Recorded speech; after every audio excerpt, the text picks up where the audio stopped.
Thank you very, very much. Like at the White House, not a National Taxpayers Union senior fellow, Maddie Duppler, and a market watcher, Craig Smith. Craig, what do you think of the signals coming out of the White House? It doesn't look like we're going to get any blueprint of a deal today. Not that people were necessarily looking for that, but obviously no talk as well about delaying the imposition of those tariffs on March 1st either, right? Yeah, boy, both sides look very dug in, Neil, don't they? And I got to tell you, I was thinking about this while I was listening to the president. Does Speaker Pelosi understand the consequential decisions that she's making right now are going to have consequences on the president negotiating with Xi Jinping? I mean, think about it. Xi Jinping watched the president succumb to Nancy Pelosi, if you will, on the wall.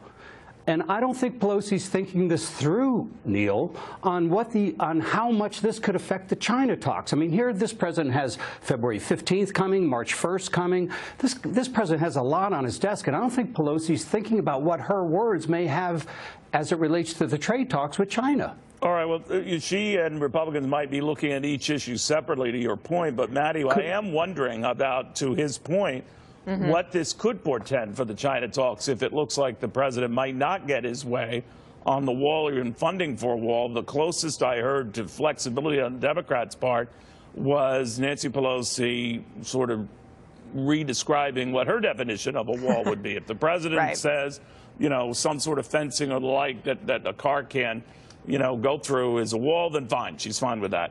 But that's what it's going to come down to, right? Semantics.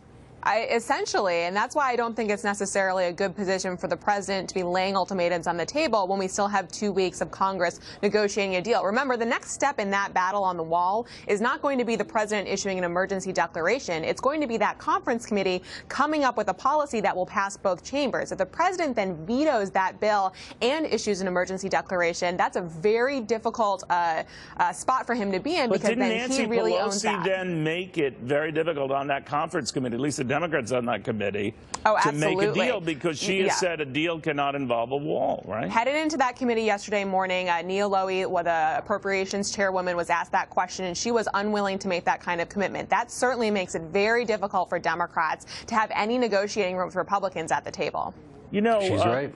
Craig, it's interesting here because, you know, stubbornness and intransigence can be in the eye of the beholder. You can blame the president for being stubborn, demanding a wall. You can easily look at Democrats or being equally stubborn, refusing a wall.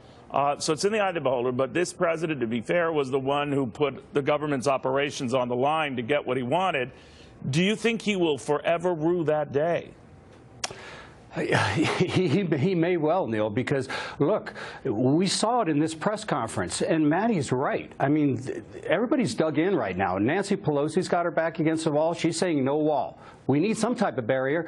Donald Trump is saying, if you don't give me the wall, I'm not.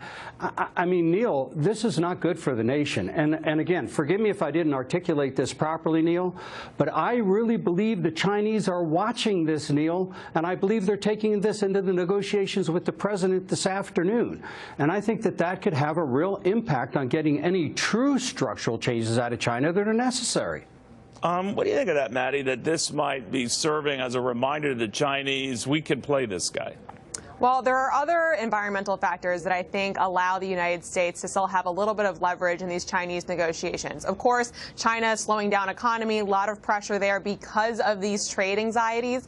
This week, of course, we've got a massive reportings week for the corporations. We've got 113 S&P components, half the Dow reporting, all saying pretty much the same thing, which is that these trade relations are really creating problems for our businesses. That creates an environment in which both the United States and China do need a deal for long-term solvency. So both the United States and China are motivated to get to the table. The president, of course, needs to be able to articulate what victory looks like. I do think that victory could be a delay in that March 1st deadline, even though the president sounds dug in right now. After today, if we hear from the negotiators that they are allowing more time to get a deal, that could be good news for this administration. Yeah, I think you're right about that. I think that's going to be the olive branch thrown out there, a delay in the imposition of those tariffs. I could be wrong, and I'll burn the tape if that is the case. But, or whatever we use now, I don't even understand it. He used that language today. Yeah, you're right. You're right. Guys, thank you. He said he could postpone it possibly, so that's really on the table. A little bit more than we tend to appreciate here. Guys, thank you both very, very much. Thanks, the Dow down about 60 points. We'll have more, including